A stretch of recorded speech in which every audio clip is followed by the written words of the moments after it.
মক্কা শরীফ থেকে হিজরত করে মদিনা শরীফ পাকে গেলেন। মদিনা শরীফ পাকে গিয়ে নবী পাক আল্লাহ পাকের শরীয়তের দাওয়াত দিতে লাগলেন। আল্লাহ পাকের তামান্না পৃথিবীতে খেলাফত কায়েম করবেন, পৃথিবীতে শান্তি যাতে বিরাজ করে, এই জন্য রাসূল পাক সরকারে দু আলম মদিনা শরীফ পাকে গিয়ে খেলাফত কায়েম করলেন। মদিনা শরীফের জমিনে নবী পাকের ওসিলায় আজকে কোনো খারাপই নাই, রাজানি ফেরেববাজি মারামারি কাটাকাটি কোনো গুণই নাই। আজ মদিনা শরীফের জমিনে যেদিকেই তাকানো যাবে কান লাগানো যাবে, শুধু শান্তি আর শান্তির কথা শোনা যাবে। তামাম মদিনা শরীফের জমিনে আজ শান্তি বিরাজ করে। মদিনা শরীফের জমিনে কোনো খারাপই নাই, কাটাকাটি নাই, হানাহানি নাই, মারামারি নাই। মদিনা শরীফ আছে, মদিনা শরীফের জমিনে কোনো জেলখানা পর্যন্ত নাই। আমার রাসূল পাক সরকারে দু আলম একখানা মদিনা শরীফের জমিনে 10টা বছর খেলাফত কায়েম করলেন, রাজত্ব চালালেন, তাউসে থাকলেন। 10টা বছর রাসূলুল্লাহ মক্কা মদিনার জমিনে তাউস পরিচালনা করলেন। অথচ মদিনা শরীফের জমিনে কোনো জেলখানা নাই। কিসের জন্য জেলখানা? আজ মদিনা আছে, মদিনার রাজধানী নাই। আজ মদিনা আছে, নবী পাকের জন্য মদিনায় হানাহানি নাই। আজ মদিনা আছে, নবী পাকের জন্য মদিনায় কোনো খারাপই নাই। মদিনার মধ্যে শুধু শান্তি আর শান্তি বিরাজ করে। আরেকটু জোরে বলেন, আরেকটু জোরে বলেন। শান্তি আর শান্তি বিরাজ করে। কেন? আল্লাহ নবী তিনি যার কাছে কোনো হিন্দু মুসলিম নাই, যার কাছে কোনো জাত নাই, যার কাছে কোনো কালার নাই, না,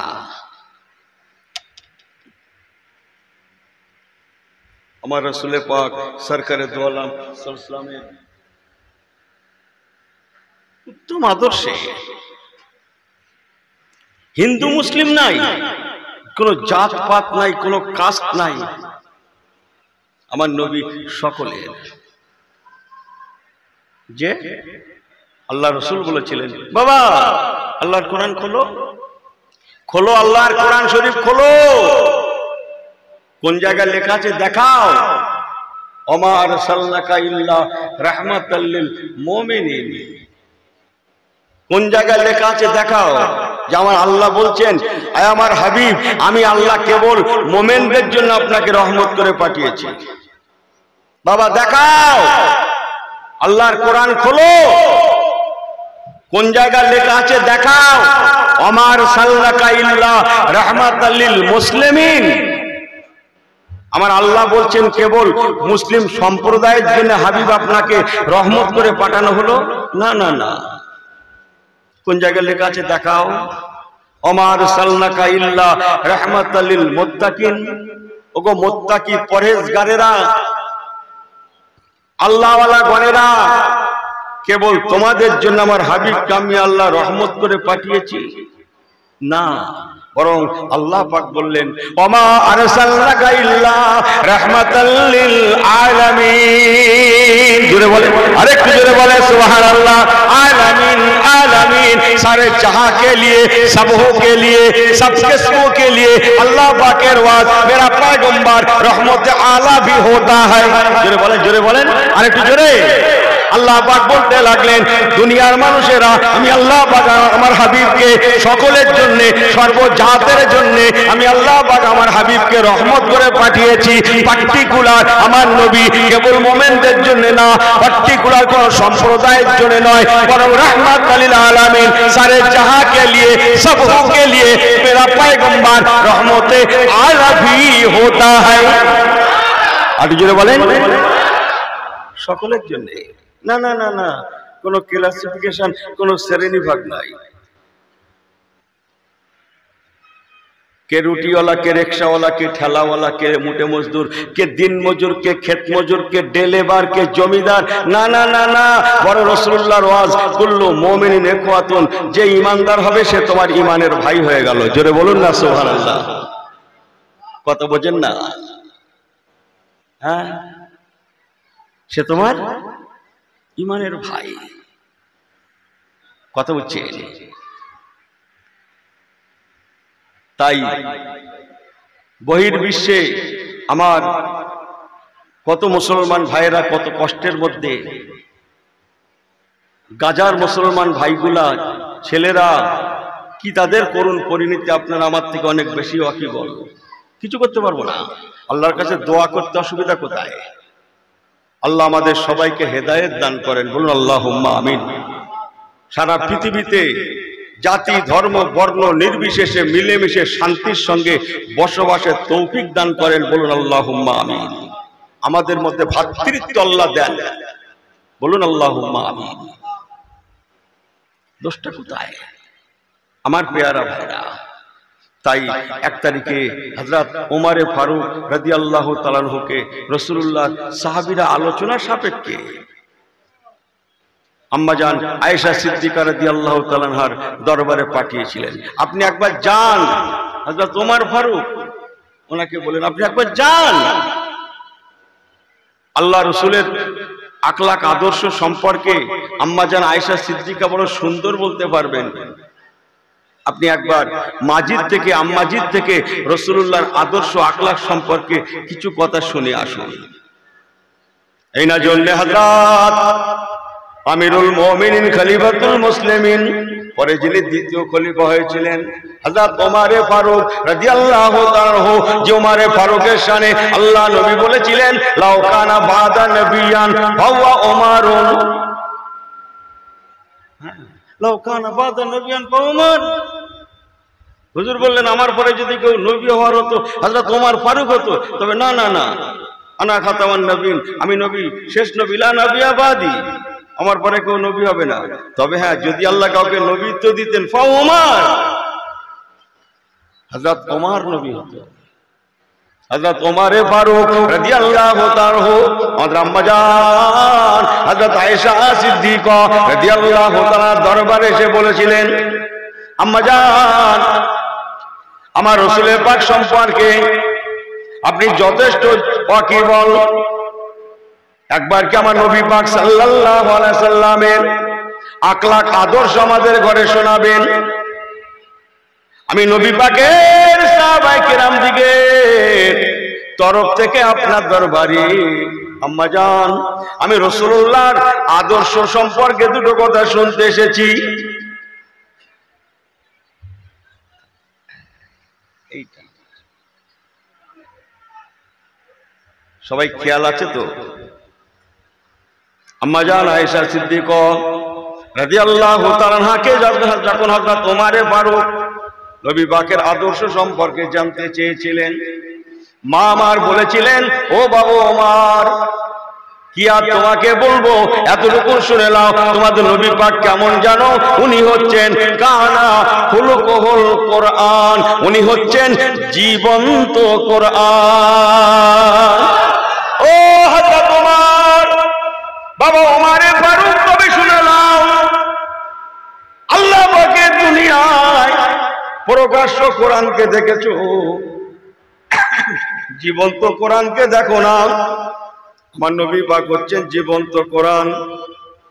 বাবা ওমর ফারুক, যদি কেউ জীবন্ত কোরআন পাককে দেখতে চায় সেজন্য আমার নবী পাককে দেখে, কেননা আল্লাহর কোরআন পাকের ব্যবহার, আমার নবী পাকের ব্যবহার, আল্লাহর কোরআন পাকের চরিত্র, আমার নবী পাকের চরিত্র, আল্লাহর কোরআন পাকের বৈশিষ্ট্য, আমার নবী পাকের বৈশিষ্ট্য, এক কথায় পৃথিবীতে আমার রাসূলুল্লাহ হচ্ছেন জীবন্ত কোরআন। জোরে বলেন না যে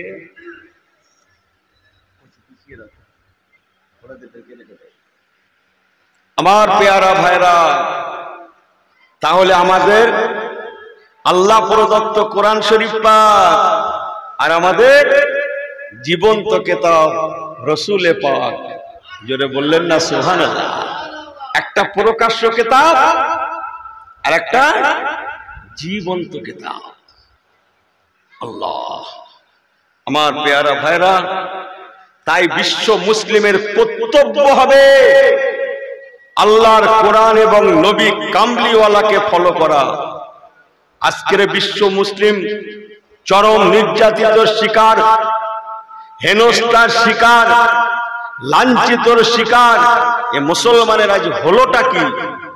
ইস, এক সময় মুসলমান রাজ করেছে, আজকের কাতারে কাতারে আমরা মুসলমান ঠিকই, কিন্তু মুসলমানের সংজ্ঞা আছে বাবা, আমাকে ক্ষমা করবেন, মুসলমানের ক্যাটাগরি আছে, ক্যাটাগরি। জীবন যাবে, জীবন যাবে। ইমান অনেক পরের কথা রে বাবু, বলছে ইমান দেবো না, অনেক পরের কথা, অনেক পরের কথা। নবী পাকের একটা সুন্নতকেও পর্যন্ত বিলুপ্ত হতে দেব না। জোরে বলবেন না সুবহানাল্লাহ। আমি হায়াতে থাকতে রসুলের একটা সুন্নতকেও আমি মিটতে দেব না। আল্লাহ নবীর সুন্নতকে যদি মেটানো জায়েজ হতো, কারবালা হতো না। ইমান অনেক পরের কথা। যে আজকের মুসলমান কোরআন এবং সুন্নাহর থেকে দূরে সরার জন্যই আজ মুসলমানের চরম দুর্দিন। মুসলমানের ক্যাটাগরি আছে, এরা জীবন দিয়ে দেবে, নবী পাকের দেখানো পথ থেকে এক চুল পরিমাণ এরা দূরে সরে না, আর সরতে পারে না। মরে যাবে তথাপিও সরবে না। তার জ্বলন্ত একটা ছোট্ট উদাহরণ, একটা জানা ঘটনা ছোট্ট করে বলবো, অনেক লম্বা কথা অল্প সময়ের মধ্যে বলে ফেলি, একটু শুনবেন। আমি ওয়াজটা একই জায়গায় রেখেছি, জানা কথাটাই বলবো। রসুলে পাক সরকারে দো আলমের আখলাক আদর্শের কথা বলতে গিয়ে হযরত ওমর ফারুক হুজুরের কথা বলে ফেললাম। হযরত ওমর ফারুক রাদিয়াল্লাহু তাআলার জামানায় বহির আরবে ইসলামের প্রচুর খেদমত হয়েছিল। ইরাকে, ইরানে, জর্ডানে, কুয়েতে, লেবাননে, মিশরে, তুরস্কে, বাহরাইনে, ইহা তাকে বাইতুল মুকাদ্দাস, যেটা মুসলমানদের অধীনে সেই সময় ছিল না, সেই বাইতুল মুকাদ্দাস শরীফটাও পর্যন্ত ওমর ফারুক হুজুরের জামানায় আল্লাহ ইসলামের ছায়াতলে দান করেছিলেন। আরেকটু জোরে বলবেন না সুবহানাল্লাহ। অল্প করে একটু বলে ফেলি। রসুলে পাক সরকারে দো আলমের দেখানো সেই পথের খিদমতে হযরত ওমর ফারুক মদিনা শরীফের জমিনে ইসলামের খেদমতের জন্য বাহিনী সাজালেন। আসহাবিকান নুজুম, মদিনা শরীফে যত সাহাবী ছিলেন সেই সময় বেঁচে ছিলেন, হযরত ওমর ফারুক সমস্ত সাহাবীদের ডাকলেন, ডেকে বললেন, আমি ইসলামের কাফেলা সাজাবো। আর বদরের ময়দান হবে না, আর ওহদের ময়দান হবে না, আর খন্দকের ময়দান হবে না, আর তবুকের ময়দান হবে না। এখনো সুযোগ আছে, যদি আপনারা নাম লেখাতে চান, ইসলামের খেদমতের জন্য আপনারা নাম লেখাতে পারেন। আল্লাহর কসম, গুনে গুনে দেখা গেল কিছু কম বেশি মদিনা শরীফে তখনও 4000 সাহাবী আছেন। বলুন না জোরে সুবহানাল্লাহ। এই 4000 সাহাবী সবাই ইসলামের খেদমতের জন্য খাতায় নাম লেখালেন। যারা রাসূলের পাকের সাহাবী ছিলেন না, তাদের ঘরে হযরত ওমর ফারুক ডাকলেন, আপনারা কি যেতে রাজি আছেন ইসলামের খেদমতে? জি হুজুর। তারাও কয়েক হাজার ইসলামের খেদমতে নাম লেখালেন। হযরত ওমর ফারুক তাদের মধ্যে শ্রেণী ভাগ করে করে এক এক দিকে এক এক দেশে সব ইসলামের খেদমতে পাঠালেন। যা, দোয়া করছি ইসলামের খেদমতে বেরিয়ে যান। কেউ ইরাকের পথে, কেউ বা কি বলবো আপনাদের কাছে, বর্তমান ইটালি, যে শাম সিরিয়ার পথে, কেউ বা মিশরের পথে, কেউ বা ইয়েমেনের পথে, এক এক দিকে সব বেরিয়ে গেলেন। নবী পাকের সাহাবীরা কাফেলায় আছেন, নবী পাকের সাহাবী হচ্ছেন তারা যারা নবী পাককে সামনাসামনি দেখেছেন। জোরে বলবেন না সুবহানাল্লাহ। সামনে থেকে কথা বলেন আমার সঙ্গে, সামনে থেকে রাসূলুল্লাহকে কি বললাম দেখেছেন। আহা মুসলমান যারা ইমানি হালাতে জীবনে জন্মে হায়াতে মওতে একটা বার আমার নবী পাকের দিদার পেয়ে যাবে, চাঁদ মুখটা দেখে নেবে। আল্লাহ জাহান্নামটা ইন্না যাবিলা শাদীদ, আল্লাহর কঠিন জাহান্নামটা তাদের জন্য যেমন হারাম হয়ে যাবে। আল্লাহ পাকের দয়ার জান্নাত জান্নাতুল ফেরদাউসে নুজুলা, আল্লাহ পাকের জান্নাত জান্নাতুল ফেরদাউস ওয়াজাবাত লাহু শাফাআতি তাদের জন্য ওয়াজিব হয়ে যাবে। আল্লাহ নবী বলেছেন যারা জীবনে জন্ম হায়াতে মওতে আমি রাসূলুল্লাহ আমাকে একটা বার দেখে নিল, আমি রাসূলুল্লাহ আমার দিদার পেয়ে গেল, আমি নবী ওয়াদা করলাম তার জন্য কাল আখিরাতে সুপারিশ করা শাফাআত করা আমি নবী আমার ওয়াজিব হয়ে যাবে। আরেকটু জোরে বলেন সুবহানাল্লাহ, আরেকটু জোরে বলেন সুবহানাল্লাহ।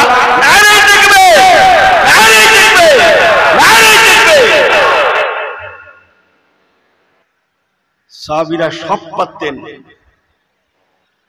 না, ইসলামের ত্রুটিটাকে তারা মানতে পারতেন না, তারা জীবন দিতে প্রস্তুত, কিন্তু শরীয়ত সুন্নতকে ছাড়তে তারা জীবন থাকতে রাজি না। জোরে বলবেন না সুবহানাল্লাহ। আর আমরা সব পারবো, সব পারবো, কিন্তু কি পারবো না। তাহলে একটু বাংলায় বলি, বাংলা নিয়ে তো খুব আন্দোলন হচ্ছে বোঝেন না, এটা বাংলায় বলি। 1 2 3 4, 1 নম্বর 2 নম্বর 3 নম্বর 4 নম্বর, এগুলো তো আমরা বুঝি। ফরজ, ওয়াজিব, সুন্নত বলেন, কথা বলেন না কেন, নফল। 1 নম্বর হচ্ছে ফরজ, 2 নম্বর ওয়াজিব, 3 নম্বর আরে আমলের কথা বলছি। 1 নম্বর আমল ফরজ, ফরজ, 2 নম্বর ওয়াজিব, 3 নম্বর সুন্নাত, আরো আছে আমি সংক্ষেপ করছি, সুন্নাত, 4 নম্বর নফল। গরু কোরবানি হয় এদিকে, হ্যাঁ, কোরবানি দেওয়া কত নম্বর ইবাদত? 1 নম্বর না 2 নম্বর? জানি না কি বলছি। ফরজ না ওয়াজিব? ওয়াজিব। ওয়াজিবের স্থান কি বললাম, 1 না 2? 2। আর জোহরের নামাজ ফরজ না ওয়াজিব? ফরজ। স্থান 1 না 2? 1। অনেকে বুঝতে পারতেছে হুজুর কি বলবে।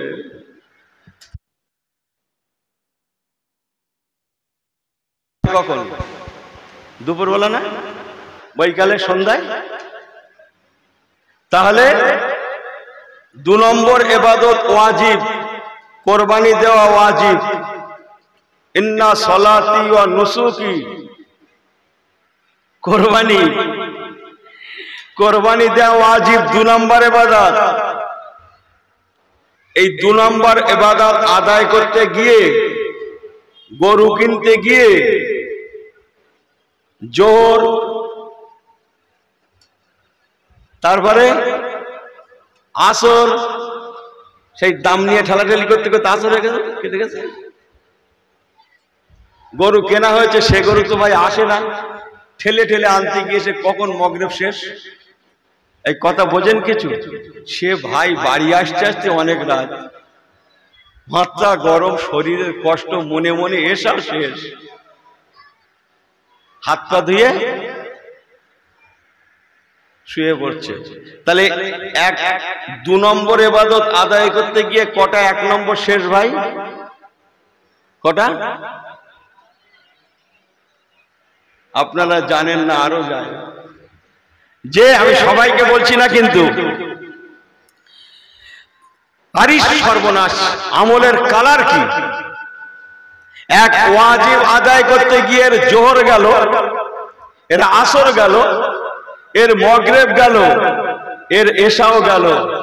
আবার কোরবানির দিনে গরু কোপাতে গোশত ঠিক করতে গিয়ে ঈদের পরে জোহরও গেল, আসরও গেল, মাগরিবের খবর কি? রাস্তায় মোটরবাইক কে চালাবে? নিয়ে যাবে লোকের বাড়ি কেডা? আরে কুটুম বাড়ি থেকে ফিরতে ফিরতে এই কথা বোঝেন না মনে আছে? কি বলছি? হ্যাঁ, মুসলমান মনে রাখুন, হয় না, হতে পারে না। ইমানের নূর আছে, আমলের কালার আছে। নবী পাকের সাহাবায়ে কেরামগণেরা তারা যারা জীবন যাবে কিন্তু নবী পাকের দেখানো পথের থেকে দূরে সরতে জানে না, পারে না। ফরজের সময় ফরজ, ওয়াজিবের সময় ওয়াজিব, সুন্নাতের সময় সুন্নাত, নফলের সময় নফল। ও আমার পেয়ারা পেয়ারা হযরত ওমর ফারুক রাদিয়াল্লাহু তাআলা আনহু বাহিনী সাজালেন, কাফেলা এদেশে ও দেশে সে দেশে যান। নবী পাকের সাহাবীদের আখলাকে আদর্শে কি ইরাকে, কি ইরানে, কি জর্ডানে, কি কুয়েতে, কি লেবাননে, কি মিশরে, কি তুরস্কে, কি কাতারে, কি বাহরাইনে, ইয়া তাকে সিরিয়া, যেদিকে যান না কেন ইমানের কলেমার আওয়াজ শোনা যায়। চতুর্দিকের মানুষেরা নবী পাকের সাহাবীদের আদর্শ দেখে তারা কাতারে কাতারে লা ইলাহা ইল্লাল্লাহ, লা ইলাহা ইল্লাল্লাহ।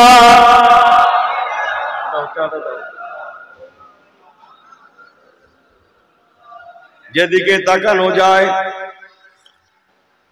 মুসলমান আর মুসলমান, ইমানের কলেমার আওয়াজ শোনা যায়। জোরে বলুন সুবহানাল্লাহ, আর একটু জোরে বলেন সুবহানাল্লাহ।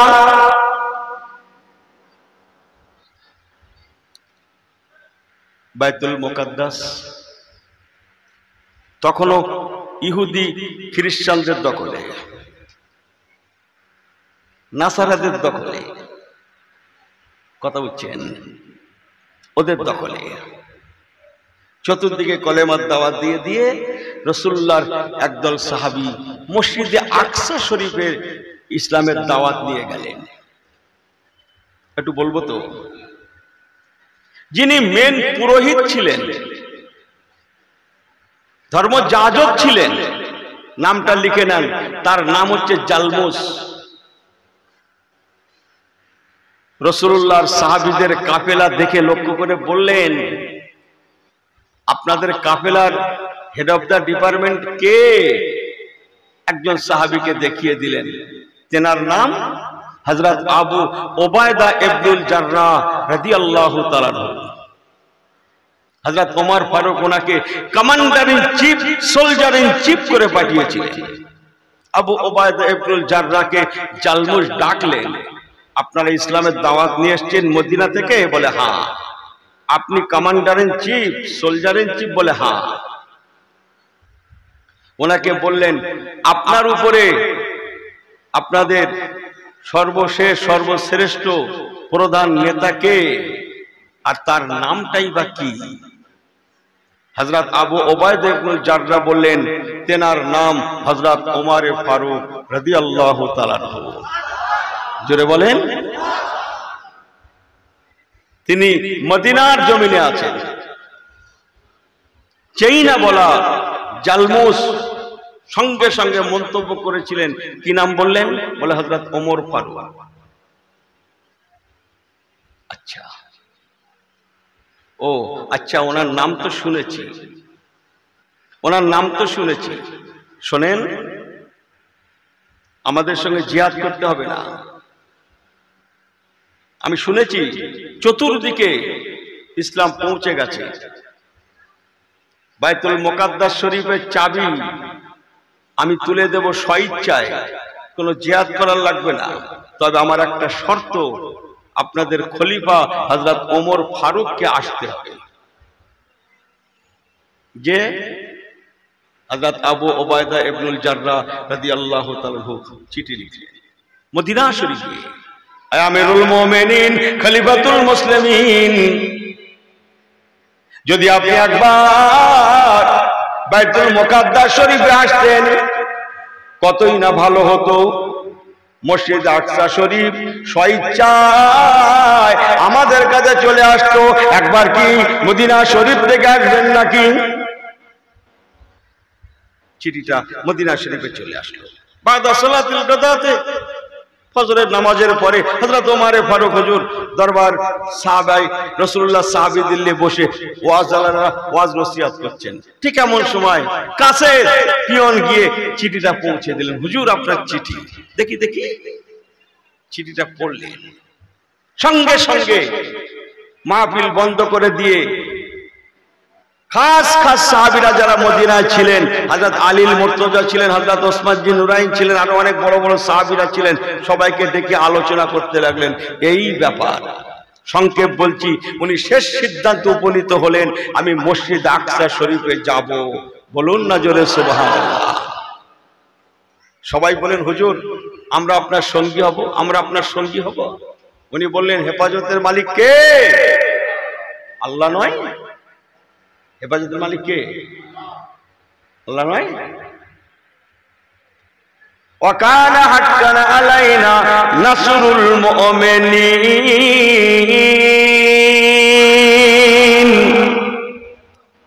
হ্যাঁ, মুমিনদের নিরাপত্তার দায়িত্ব কার হাতে?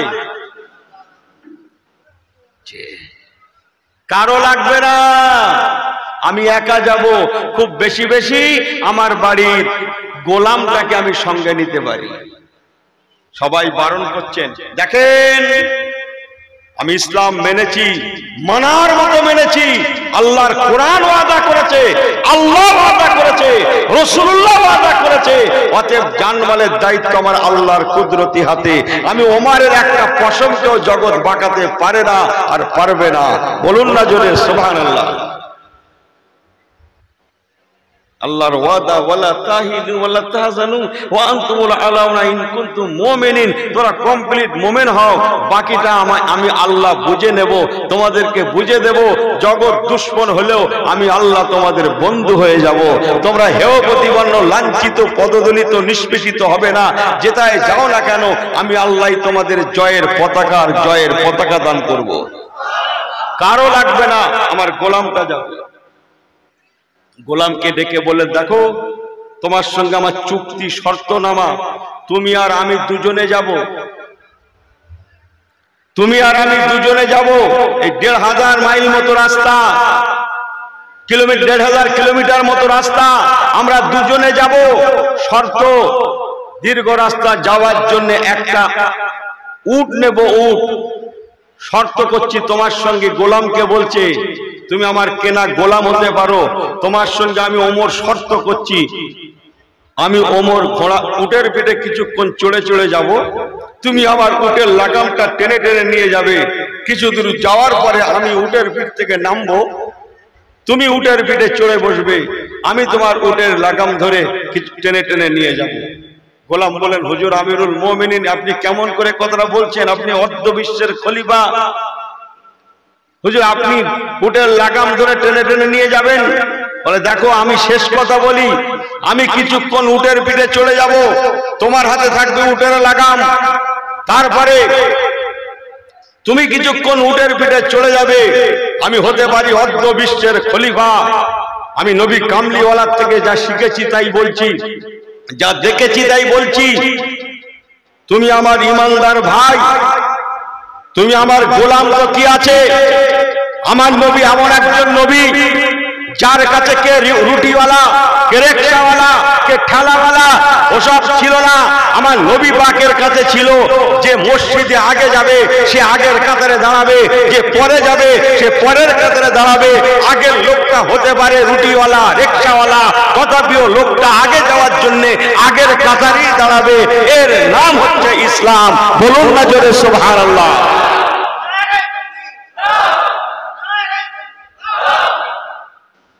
আমার কথা আপনাদের অসুবিধা হচ্ছে? মুসলমান মনে রাখুন, মদিনা শরীফ থেকে বার হয়ে গেলেন, ১,৫০০ কিলোমিটার মতো রাস্তা। হযরত ওমর ফারুক উটের পিঠে চড়ে রওনা হলেন। উটের লাগামটা ওনার গোলামের হাতে আছে। গোলাম হুজুরের উটটাকে টেনে টেনে টেনে টেনে নিয়ে যায়। বহুদূর যাওয়ার পরে হুজুর ওমর ফারুক দেখতে পেলেন গোলামটা হাঁপিয়ে গিয়েছে। হযরত ওমর ফারুক বললেন, ও বাবা গোলাম দাঁড়িয়ে যাও, এবার তুমি উটের পিঠে বসো, আমি ওমর ফারুক তোমার উটের লাগামটা এখন আমি টেনে টেনে নিয়ে যাব।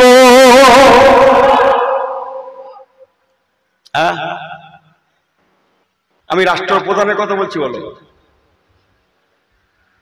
তার হাতে এখন কিসের লাগাম? কথা বলেন, উটের লাগাম। এখন এই লোকটা শত্রু থাকতে পারে দেশে? এই কথা বলেন না কেন? এই লোকটা শত্রু থাকতে পারে দেশে? কথা বোঝেন না? ওই মসজিদে আকসার যাওয়ার জন্য জেরুজালেমের গেট দেখা যায়, গেট দেখা যায়। হযরত আবু ওবায়দা ইবনুল জাররাহ রাদিয়াল্লাহু তাআলা আনহুকে, সেই মসজিদ আকসা শরীফের মেন যিনি ধর্মযাজক, তিনি ডেকে বললেন, হযরত ওমর ফারুক আসছেন? বলে হ্যাঁ। চতুর্দিকে খবর চলে গেল, হাজার হাজার মানুষ সুন্দর সাজে সজ্জিত হয়ে, জীবনে হুজুরকে দেখেনি, এক ঝলক দেখবো ওমর ফারুক কাকে বলে, যিনি আজকে অর্ধ বিশ্বের খলিফা। হিন্দু মুসলিম, বেটা ছেলে মেয়ে ছেলে, জাতি ধর্ম বর্ণ নির্বিশেষে সব মসজিদ আকসা শরীফের চতুর্দিকে ভিড় করে আছে। হযরত ওমর ফারুক হুজুর যাচ্ছেন, ওনার পরনে পরনে তালি মারা জামা। আবু ওবায়দা ইবনুল জাররাহ রাদিয়াল্লাহু তাআলা আনহু উনি বাইতুল মুকাদ্দাস শরীফ থেকে দেখছেন হযরত ওমর হুজুর আসছেন, কিন্তু আল্লাহর হুকুম বলে একটা কথা, তখন উটের লাগামটা কালক্রমে ওমর ফারুক হুজুরের হাতে ধরা। বলুন না জোরে সুবহানাল্লাহ। আর ওনার গোলাম উটের পিঠে বসা। হযরত আবু ওবায়দা ইবনুল জাররাহ উনি কপালে একটু বাড়িতে খেয়েছে রে, হায় হায়, হাজার হাজার লোক যাকে রিসিপশন করবে বলে, রিসিভ করার জন্য, যাকে এক ঝলক দেখবে নিজেকে ধন্য করবে বলে ওমর ফারুক হুজুরকে দেখার জন্য কয়েকটা দিন রাত পাগল প্রায় হয়ে আছে। হায় হায়, আজকে তার হাতে উটের লাগাম। একবার দৌড়ে যে হুজুরকে বলি, ছুটে এসে ওমর ফারুক হুজুরকে সালাম করে বললেন, হুজুর আপনি শিগগিরই উটের দড়িটা ছেড়ে দিয়ে উটের পিঠে চড়ে বসুন। কেন বাবা? আমিরুল মুমিনিন খলিফাতুল মুসলিমিন, আপনি জানেন না আজকে হাজার হাজার মানুষ আপনাকে দেখার জন্য তারা কয়েকটা দিন ইন্তজার করছে, রিসিভ করবে বলে, রিসিপশনের জন্য তারা ইন্তজার করছে। হুজুর একবার দয়া করে জলদি করে উটের পিঠে চলুন, কেননা ইজ্জতের ব্যাপার। হযরত ওমর ফারুক রাদিয়াল্লাহু তাআলা কথা শোনার সঙ্গে সঙ্গে ওনার চোখ দুটো লাল হয়ে যায়, আঙুরের দানার মতো লাল হয়ে যায়। উনি নিজেকে সংযত করে নিয়ে বলেছিলেন, ও হযরত আবু ওবায়দা ইবনুল জাররাহ, তোমার মুখে কথাটা মানায় না। তুমি না আমার নবী পাকের প্রথম সাহাবী, ওয়াস-সাবিকুনাল আউয়ালুনা মিনাল মুহাজিরিন ওয়াল আনসার ওয়াল্লাযিনা তাবাউহুম বিইহসান রাদিয়াল্লাহু আনহুম ওয়া রাদু আনহু। তুমি আমার নবী পাকের প্রথম সাহাবী, তুমি আমার নবী পাককে দেখেছো, নবী পাকের আখলাক আদর্শ দেখেছো, অনেক কিছু জানো, তোমার মুখে কথাটা মানায় না। ও হযরত আবু ওবায়দা ইবনুল জাররাহ, আর দ্বিতীয়বার কথাটা বলবে না। আমাদেরকে কেউ চিনতো না, নবী কামলিওয়ালার জন্য, আল্লাহর কোরআনের জন্য, নবীর সুন্নাতের জন্য, ইসলামের জন্য আজকে আল্লাহ পাক তাম পৃথিবী আমাদের করায়ত্তে দিয়ে দিয়েছে। অতএব মনে রেখে দিও, আমি ওমর ফারুক আমার জীবন চলে যাবে, তথাপিও নবী পাকের দেখানো সুন্নাত থেকে আমি দূরে সরতে পারবো না। আমার মাথার টুপি খোলা তো দূরে থাক, আমার পাগড়ি খোলা তো দূরে থাক, আমি ওমর ফারুক আমার উটের লাগামটা আমি ছেড়ে উটের পিঠে বসতে পারবো না। এটা জুলুম করা হবে, হতে পারে না। আমার পালা এখন উটের লাগামটা ধরে যাওয়া, উটের লাগামটাই ধরে যাব। এতে তোমার বাইতুল মুকাদ্দাস এলাকার মানুষেরা আমাকে মানতে হয়, মানুক না হয় না মানুক, আমি ওমর নবী পাকের সুন্নাত থেকে দূরে সরতে পারবো না। এর নাম হচ্ছে ইসলাম।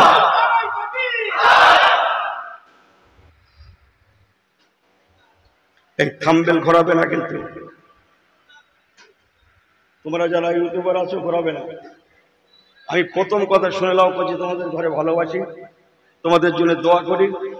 আমি সাপোর্টার না বাবা, পক্ষপাতিত্ব না, তোমরা যেন কিছু মনে করো না, তোমরা ছোট ভাইয়ের মতো প্লেন ভাবে থাকবে, ঠিক আছে?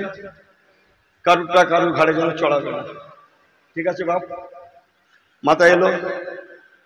আমি ভাইদের বলছি, আমি কারোর দিকে এদিক ওদিক করে বলার সময় আমার নেই। কোরআন সুন্নাহ কথা বলার তাই সময় হয় না। আর কোন ব্যক্তির দিকে তাকিয়ে বলবো রেখে দেন, তাকাতে যদি হয় নবী কামলিওয়ালার দিকে তাকান, আল্লাহওয়ালাদের দিকে তাকান, ফুরফুরা দাদা হুজুর কেবলার দিকে তাকান, গুটিয়ারি হুজুরের দিকে তাকান, খাজা বাবার দিকে তাকান, গাউসে পাকের দিকে তাকান, ইমামে আজমের দিকে তাকান, সাহাবায়ে রাসূলদের দিকে তাকান, নবী কামলিওয়ালার দিকে তাকান। আল্লাহর কসম, দুনিয়াতেও শান্তি, আখিরাতেও শান্তি। জোরে বলুন না সুবহানাল্লাহ। জিম্মাদার কে? স্বয়ং আল্লাহ। দরুদ শরীফ আল্লাহুম্মা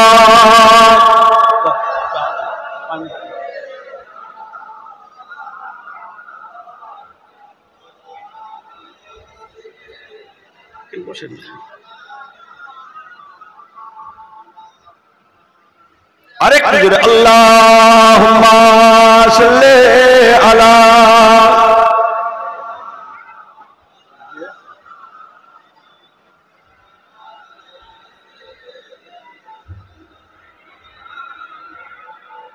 उम्मत को जो भूल गए रोजे कयामत, क्यों करो से हासिल हो अल्लाह की रहमत। अगर ओह ना खबर ले तो मेरी कौन खबर ले, अगर ओह ना खबर ले तो मेरी कौन खबर ले। उम्मत की जो कश्ती है मोहम्मद की हवाले। अल्लाहुम्मा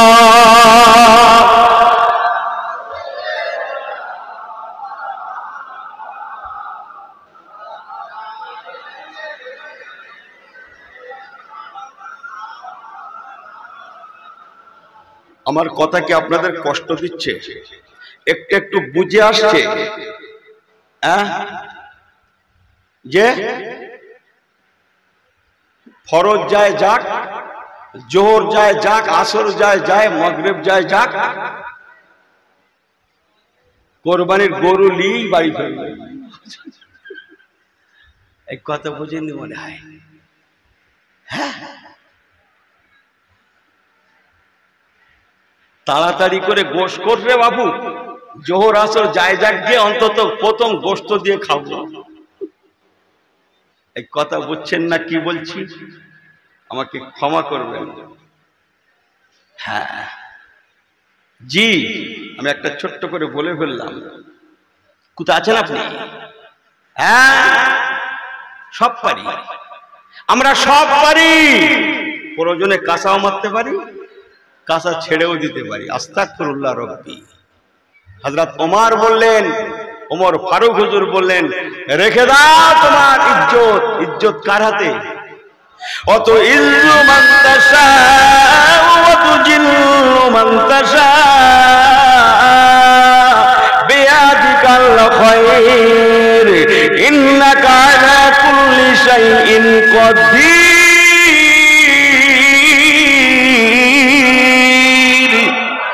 আরেকটু জোরে হয় না? আরেকটু জোরে হয় না? ইজ্জত জিল্লত কার হাতে?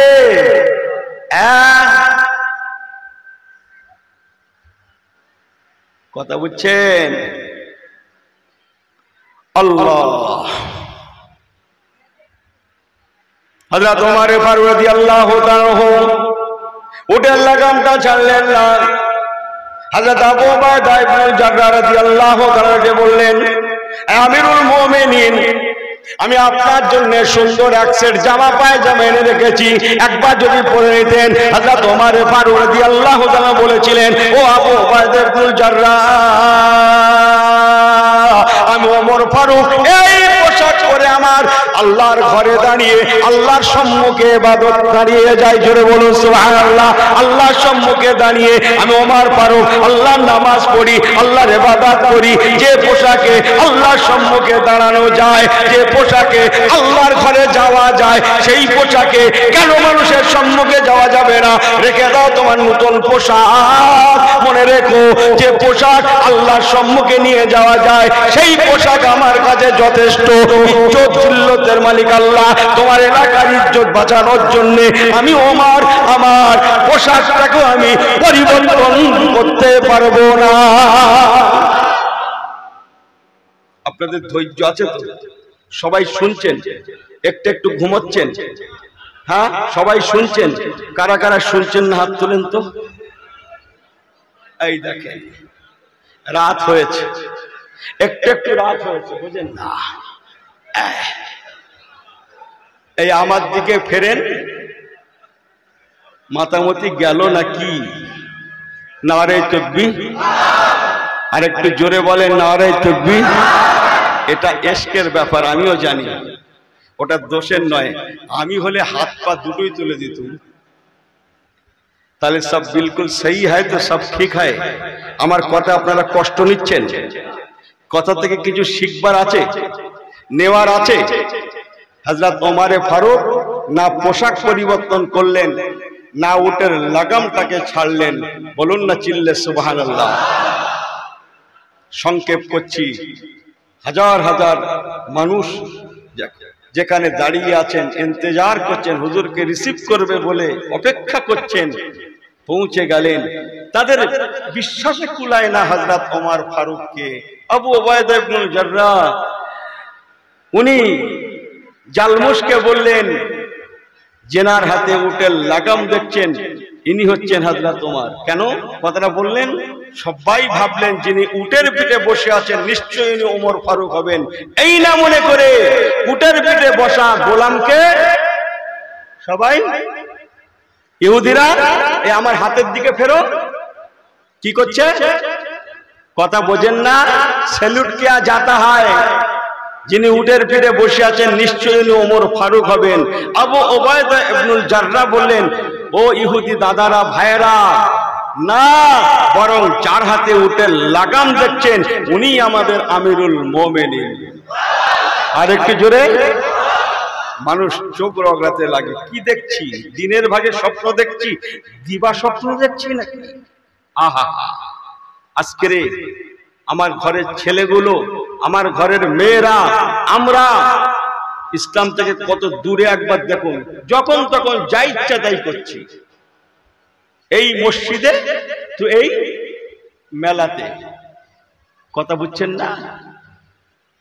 হ্যাঁ, কিছুক্ষণ আগে সব মাথায় টাথায় ছিল আল্লাহর ঘরে, ফেরেশতার মতো ভাব।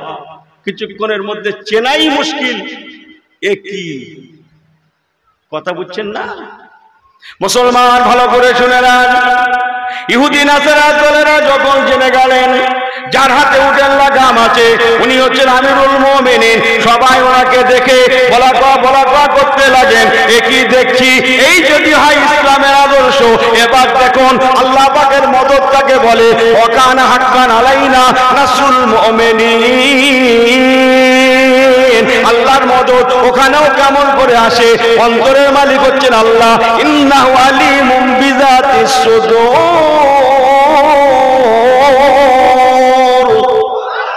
অন্তরের মালিক হচ্ছেন আল্লাহ। ইহুদিদের অন্তরে আল্লাহ এই ভাবটা ঢুকিয়ে দিলেন, তারা নিজেরাই বলা কয়া করতে লাগলেন, এই যদি হয় ইসলামের আদর্শ, যে ধর্মে একটা গোলামের মর্যাদা আছে, যে ধর্মে একটা বাড়ির কাজের লোকের মর্যাদা আছে, যে ধর্মে হক না হকের ফারাক আছে, অবশ্যই এই ধর্ম কোনদিন খারাপই হতে পারে না, অসন্দেহ থাকতে পারে না।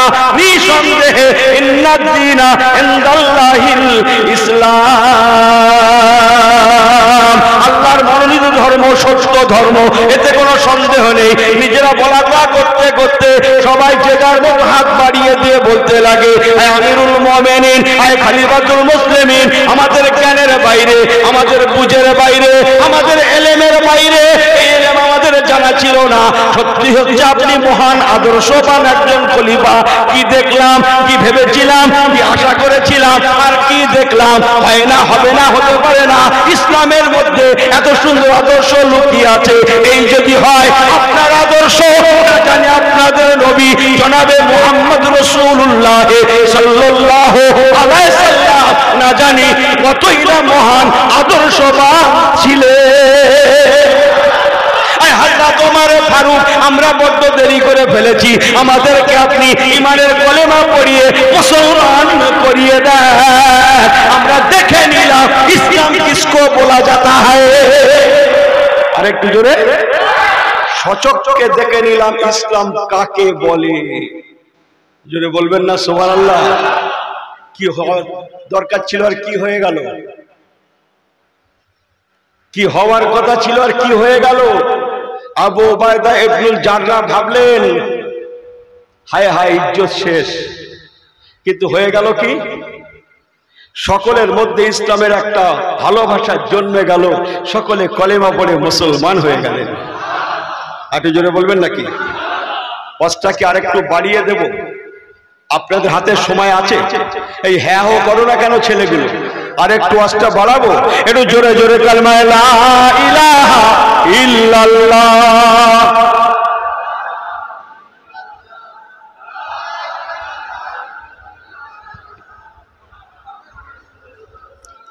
হাসবি রব্বি জাল্লাল্লাহ। পড়ে হাসবি রব্বি জাল্লাল্লাহ।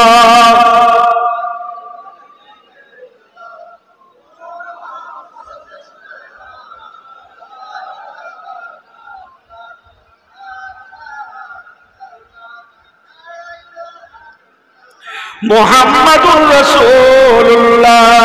আল্লাহুম্মা সাল্লি আলা। ছেলেগুলো পড়ো নাকি ভাইরা পড়ে?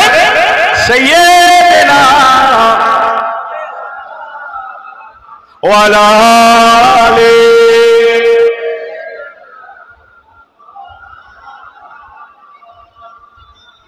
অনেক আমি একটু ওরে অজের একটু মোটটা ঘুরিয়ে আমার যেটা প্রয়োজন আমি ঠিক সেটাই বলছি। দীর্ঘ রাস্তা গেলেন, বাইতুল মুকাদ্দাস শরীফে সময় কেটে গেল, ওখানে আরো অনেক কিছু হলো, আমি সেগুলো এগোচ্ছি না। মাঝখানে একটু টিফিন টাইম, টিফিন টাইম। হযরত ওমর ফারুক হুজুর টিফিন করতে লাগলেন।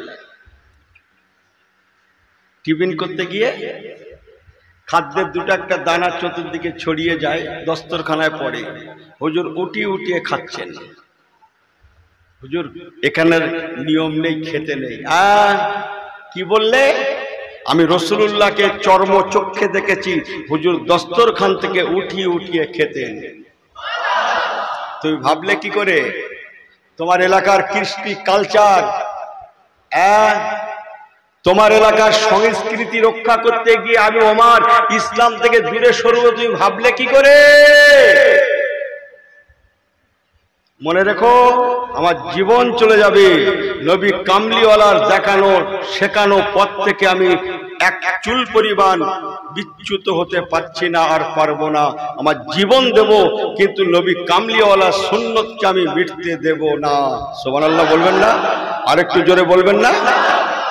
জিহাদ করার লাগলো না, বিনা বাধায় জালমুস স্বেচ্ছায় এসে চাবিটা এনে বলছেন, হুজুর আমিরুল মুমিনিন, এই নেন বাইতুল মুকাদ্দাস শরীফের চাবি নিয়ে নেন, এখন থেকে বাইতুল মুকাদ্দাসের দায়িত্ব আপনার। জোরে বলেন।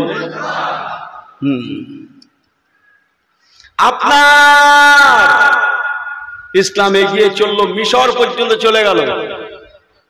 মিশর আমর ইবনুল আস রাদিয়াল্লাহু তাআলাকে গভর্নর করে পাঠালেন। এই আমার দিকে ফিরে কথাগুলো শুনে রাখো ছেলেগুলো, আমার জবানে অনেক দিন আসে না এসব কথা। আমি কোনো নিয়ত টিয়ত করে আসি না, এক জায়গায় চিল্লাচ্ছিলাম, চিল্লাতে চিল্লাতে এখানে এসেছি,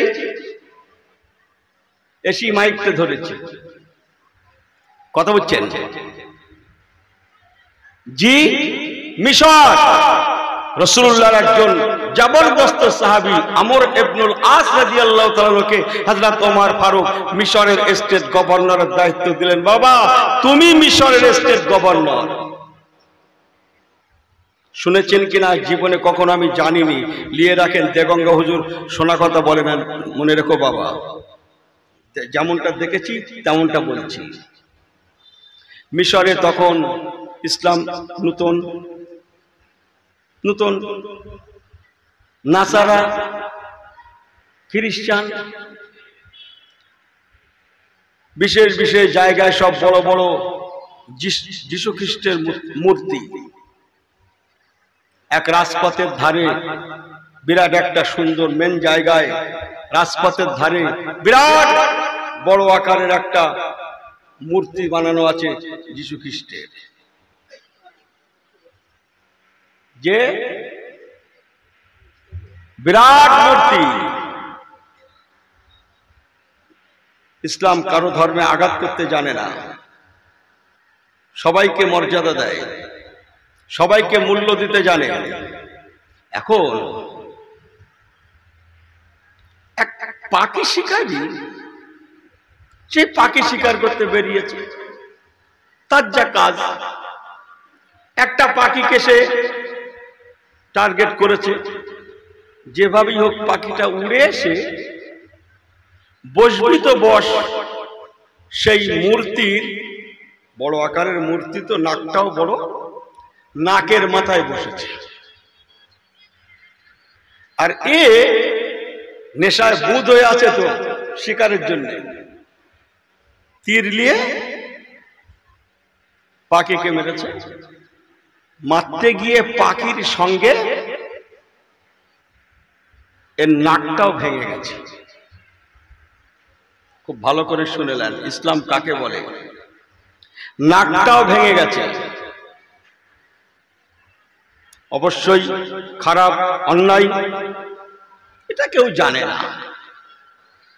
নাসারার দলেরা, দাদারা, ভাইয়েরা সবাই এসে আমর ইবনুল আস রাদিয়াল্লাহু তাআলা যিনি মিশরের গভর্নর, ওনার কাছে এসে দাবি জানালেন, হুজুর এই ব্যাপার, কোন দুশমনে আমাদের নাকটা ভেঙে দিয়েছে।